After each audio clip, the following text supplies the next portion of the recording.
I need a drink. What kind of drink? The drink that makes me forget. Hey, it's called the Emperor Smile podcast for a reason.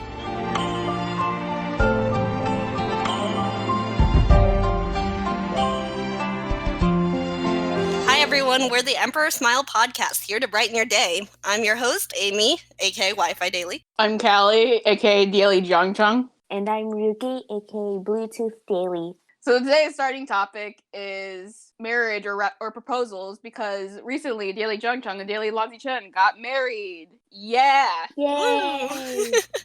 And I guess people are curious as to what we think is good marriage arrangements or ideas or like proposals. So what do you all think about that? I'm gonna put a disclaimer right here. I am single as hell. We're all single as hell. We all are. We're all We have single no here. idea. In terms of marriage, like, you should definitely discuss that with the person you want to propose to before you propose to them in like a public place. Yeah, like drop hints being like, hey, would you be opposed to the idea of marriage? And that person says, yes, I would. Then maybe don't think about it just yet. Or if they say, no, I think I'd like to get married, then that's your cue to, like, I don't know, get hitched. I mean, it's okay to also just like talk about, like, agree upon it too. Like, hey, you know, maybe not right now, but in the future, would you be down to marry me in particular? Yeah, it's always good to know, so that when you do end up doing this big ass proposal, it'll save you a lot of trouble if they say no. Mm-hmm. Sorry, that wasn't like even actually talking about a proposal. I mean, I feel like if I was, are you seriously eating something right now? No. What was that crunching there? I heard it when we were doing the introduction, and I had to like constrain my laughter. I was throwing something away. I'm sorry. I didn't even cross my mind. You're going to make this an ASMR nightmare. I'm sorry. I'll stop. I'm not touching anything anymore. Okay, go ahead. What was I even saying? Oh, if I was to be proposed to, I feel like I would not want it to be like a big public thing. I feel like that'd be really embarrassing. I mean, I've seen those really cute videos and all, but if I was to be proposed to, I would want it like probably at a restaurant or something. Something small, something not so big, not extravagant. Something more private. Mm-hmm. For my brother's marriage, he just recently got engaged. Ooh. Yeah, it's really sweet.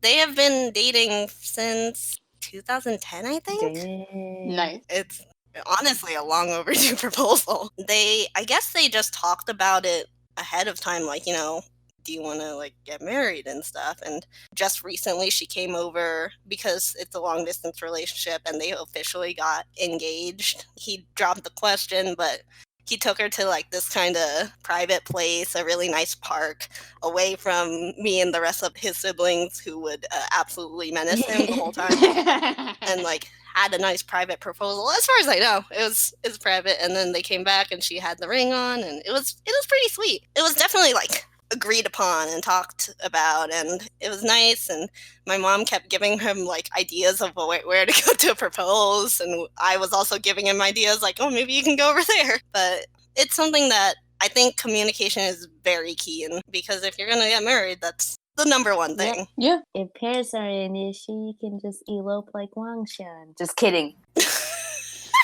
Yeah, just fucking elope. Don't even tell anyone. Just go. It depends. It depends. I feel like this is bad advice. Okay, Wangchun are happily married, but they are not an ideal, like, a model to follow. I know. They're happy, but it's not the best.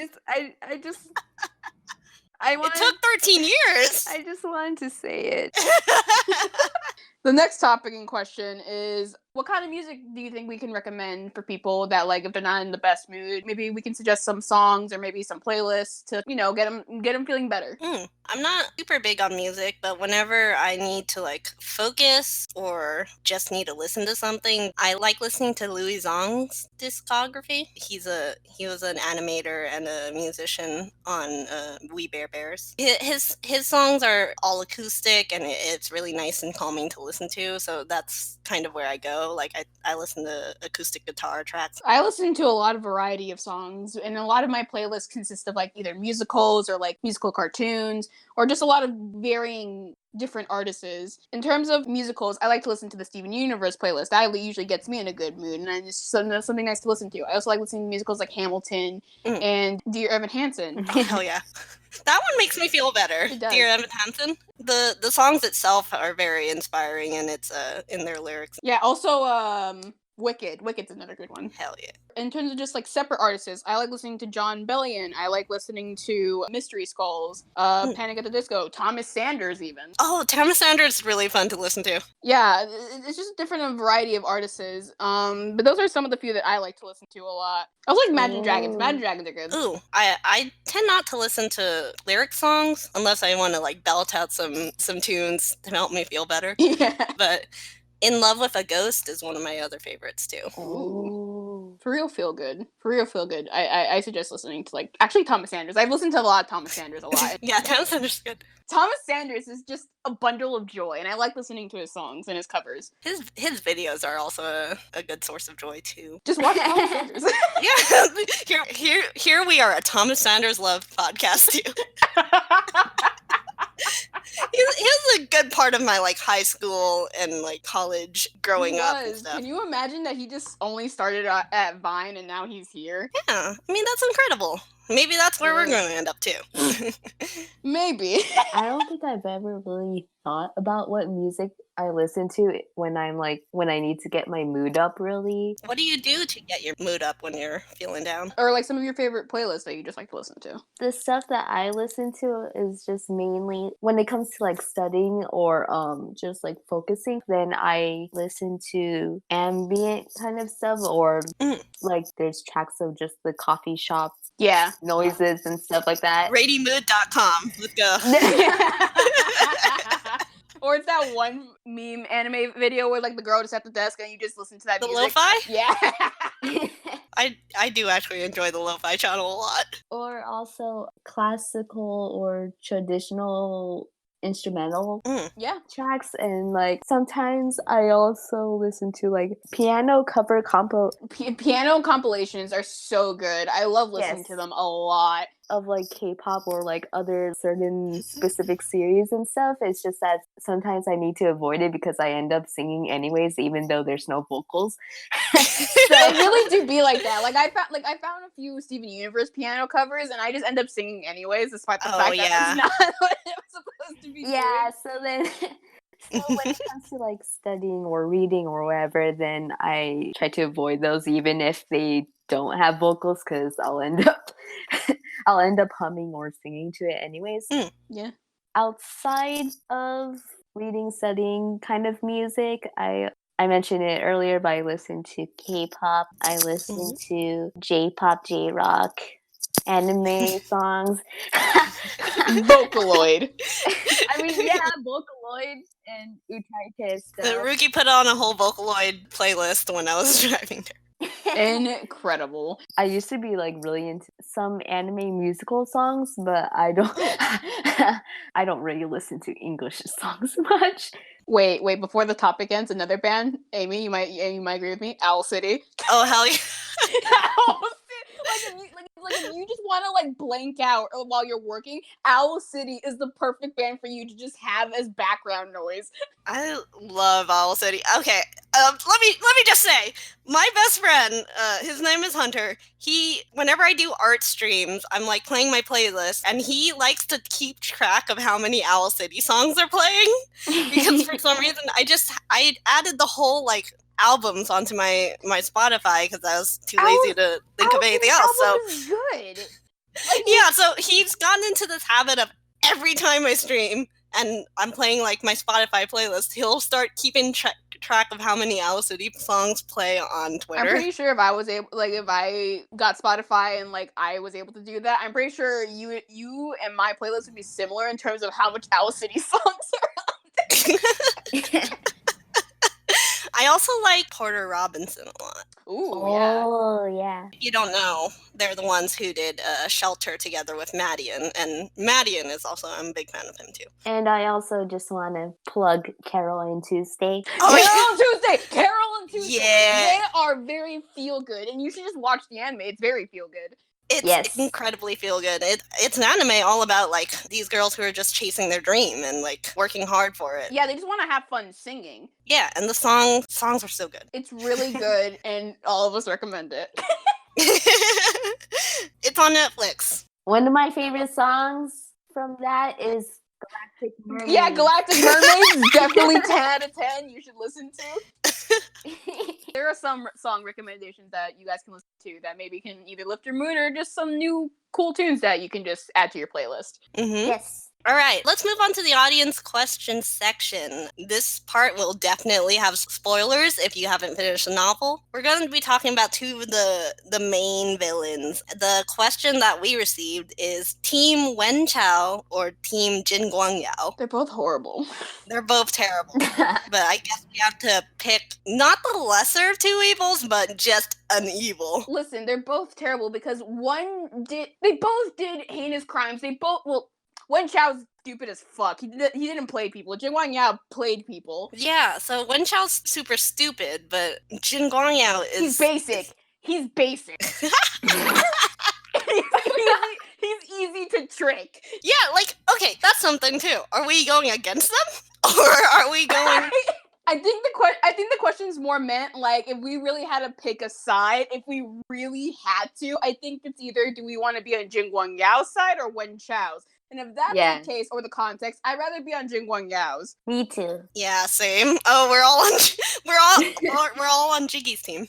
Because like he's a fucking mastermind. He's been planning ever since his mother sent him out. Mm. Yeah. I want to say something about him because like when it comes to Jin Guangyao, there's like a ton of parallels between Jin Guangyao and Wei Wuxian. Oh, yeah. I'm bringing that up because not everyone knew like the Yiling Patriarch's story. A lot of people just assumed he was bad. Yep. And a lot of the mob spin the story that way. And so the same thing was happening to Jin Guangyao towards the end of the novel, where everyone was teaming up on him. The mob was spreading these rumors. How many of them were true, and what parts of the story weren't we hearing? They only had to hear a little bit of what he did bad in order for them to immediately like turn from like Wei Wuxian to Jin Guangyao instantly. Like the minute they found out that he was like sleeping with that he wifed his sister. Yeah, that's the most unforgivable thing. During that one scene where the two women came in and they explained their stories, like Wei Wuxian was fucking appalled at the fact that they were considering him an ally. The minute that Jin Guangyao's like true colors showed. What's important about that scene too is that everyone accepted what the women were saying, but it was actually Wei Wuxian who was standing there saying, "Okay, and what evidence do you have?" He was skeptical about it. And so source? Yeah, source. Where's your fucking source? But Wei Wuxian was asking like, okay, what's the other side of the story? Why are you telling this now? He was asking like really important questions. I think it would be fair to say, and this is obviously post-canon stuff, but it's probably fair to say that there is a side of the story that we do not get to see at all. With Jin Guangyao. And maybe in 13 years he'll be revived too, and then he'll get his redemption arc. Who knows? and then we'll fucking see what happens then. But after you get past like all the past arc and you get into the present, you get into like going more deeper into the mystery of finding out what exactly happened or whatever. There's like different stories that you don't know of like different people working behind the scenes to make things happen. Mm-hmm. Like there are different masterminds and how much they're working to like make sure their plan fully fills out. If anything, I would definitely want to work under like Jin Guangyao and hopefully not get on his bad side because he's a smart man, dude. I respect that. He's super smart. Well, he was outsmarted by someone. He was outsmarted, but it doesn't change that he's a smart man. That's true. He was only outsmarted because this person only like put little tinks in his plans, and it eventually just kind of unfolded into him losing his goddamn shit. Yeah. The last thing that we really find out about Jin Guangyao is that he made a whole temple dedicated to his mother, and nobody realize that except for Wei Wuxian. Yeah, he was just like, oh shit. There is a side of the story that we just simply can never find out, and so that's why I kind of have a little more sympathy towards Jin Guangyao. I have no sympathy for the motherfucker. Like I can I can understand where you're coming from. I don't know your story. Empathy, rather, not sympathy. Yeah. Like I can understand where you're coming from. I can understand your story. I can understand that you had a fucking hard knock life. That doesn't still excuse your fucking actions. Yeah, it explains his actions. It does not excuse it. Yes. Now, Wen Chao, on the other hand, is just an asshole. Yeah. He's a basic bitch. He's like, I'm from a rich family. I want it all. Our fucking family is superior than everyone else. He's a nasty hat. I want a big titty GF. In terms of, and like, you know, Wen Chao's on the losing team anyways, so. Yeah, no, he quickly lost his shit. He was so quick to lose his goddamn mind. Mhm. Wen Chao has like so little depth and complexity to his character, and also, and if it weren't for Julio. That bitch. if it weren't for him, then Wen Chao would have like Yeah. Wen Julio was cool, though. he was cool. It was just too bad he was on the wrong side. He didn't even want to deal with Wen Chao's bullshit. Because you're Lanjan, I just thought of the screenshot. That was just, you are not qualified to talk to me. You are not qualified to talk to me. You do not reach the character depth requirement. You need to be this height to talk to me. You need to be this tall. Wait, then what about Jin Guangyao? Damn! You need to be this tall to talk to me, shorty.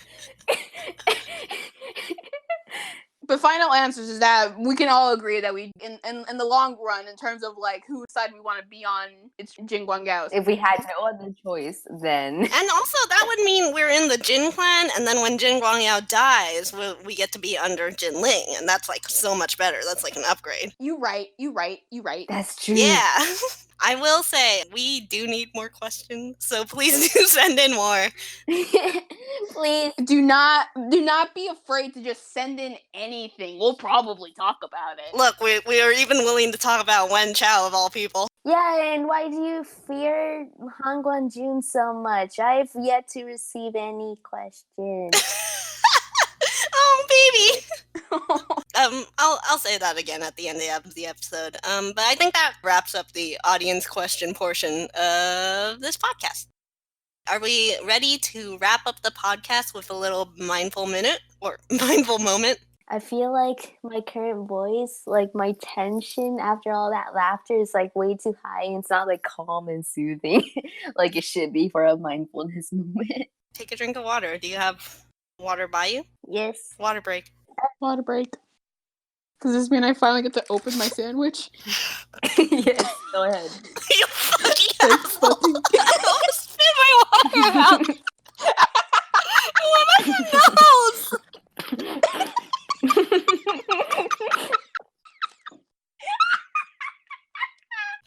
I hate you. You love me and you I know do. it. I love you. I'm crying. This is me. I get to finally eat my sandwich. Well, when Ruki starts, I'm gonna mute myself for the moment. I'm gonna eat my I hear sandwich. you. I hear you doing. I hear you eating. All right. All right, it's time to wrap up the podcast. Ruki, do we have a mindful thought for this week? For this week, I thought we could talk about your inner critic. I just wanted to say that most people, your inner critic is harsher than your critic towards other people. Basically, people tend to treat themselves harsher than they would with anyone else, really. So I wanted to talk about how you can try silencing your inner critic, or at least quieting them, by reframing your negative thoughts and words into something more positive, change the perspective, outlook. So, for example, if you're thinking something like, oh, I'm not good enough, I'm not making progress on work, then you could consider that as you realizing that, oh, I realize that I need and I want to make progress, and that's a good thing. So I will focus on specific things that I can learn to improve. You can set small goals for yourself in order to work towards it and actually start seeing progress. But also just keep it in back of your mind that even if you don't see visible results, then that doesn't mean that you're not making progress. Instead of looking at how much progress you made, look at how much progress that you're going to be doing and like work towards reaching your goal and just be proud of the progress you made. Yes. It's baby steps, y'all. Baby steps. Don't be so hard on yourself. You just got to like hold yourself up high, and you just got to hang in there and keep going.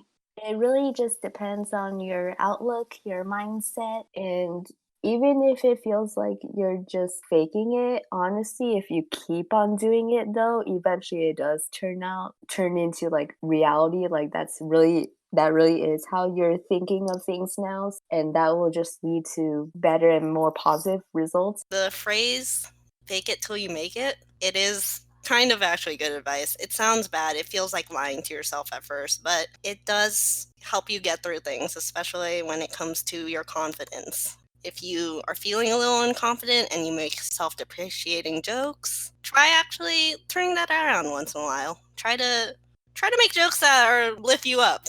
They can be jokes, but it does feel better. Just keep doing it until eventually you feel it's more genuine to you. You're royalty. You slay! You're a ruler. And that's the thought we're leaving you off this week with. Be gentle to yourself. Try framing things in a positive way, and I hope that next time your inner critic comes to bother you, they'll be quieter or silent that time. Thank you guys for listening to the third episode of our podcast, the Emperor Smile podcast. If you ever want to send us some questions or topics that we can discuss, you can send us questions or prompts in our Curious Cat inboxes. Send some to Bluetooth Daily. I still haven't received a single one. Yeah, just send them the Hong Guanjun, man. Just let him have Yeah, okay. Send them to Bluetooth Daily, Bluetooth_daily at Curious Cat and Twitter. You can also DM any of us. We will talk about anything and try to put a positive spin on it, and in general, try to brighten your day. Thank you for sticking with us, and thank you for those that like what we're doing so far and think we're funny. It means a lot to us. It does. Thanks for sharing your laughter with us today. This is Wi-Fi Daily, aka Amie, signing out. This is Cali, aka dailyjiangcheng, signing out. This is Ruki, Bluetooth Daily, signing out. Bye. Bye. Bye. Go slay.